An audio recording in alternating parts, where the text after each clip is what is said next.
എല്ലാവരും കാത്തിരുന്ന 2025 KLF ഇതാ ആരംഭിച്ചിരിക്കുകയാണ്. ഇന്നലെ, അതായത് ജനുവരി 23-നാണ് തുടക്കം. ജനുവരി 23 മുതൽ 26 വരെയുള്ള 4 ദിവസങ്ങളിലായിട്ടാണ് KLF പ്രോഗ്രാം ഉള്ളത്. ഞാൻ ആദ്യമായിട്ടാണ് ഒരു KLFിൽ പങ്കെടുക്കുന്നത്. ഇതുവരെ KLF എന്ന് കേൾക്കാന്നല്ലാണ്ട് പങ്കെടുക്കാൻ പറ്റിയിട്ടില്ല. ആദ്യമായിട്ട് ഞാൻ ഇന്നലെയാണ് KLFിൽ പങ്കെടുക്കുന്നത്. പുസ്തകങ്ങളെയും എഴുത്തുകളെയും വായനയെയും ഒക്കെ ഇഷ്ടപ്പെടുന്നവർക്ക് പങ്കെടുക്കാൻ പറ്റിയ നല്ല ഒരു പ്രോഗ്രാമാണ് ഈ KLF എന്ന് പറയുന്നത്.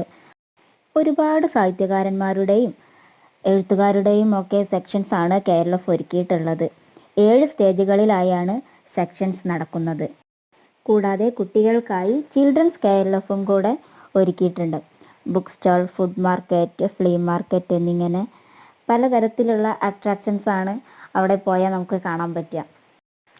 എൻ്റെ ഒരു അഭിപ്രായത്തിൽ ഈ KLF പോലെയുള്ള പ്രോഗ്രാമിലൊക്കെ പങ്കെടുക്കുന്നത് എന്തുകൊണ്ടും നല്ലതാണ്.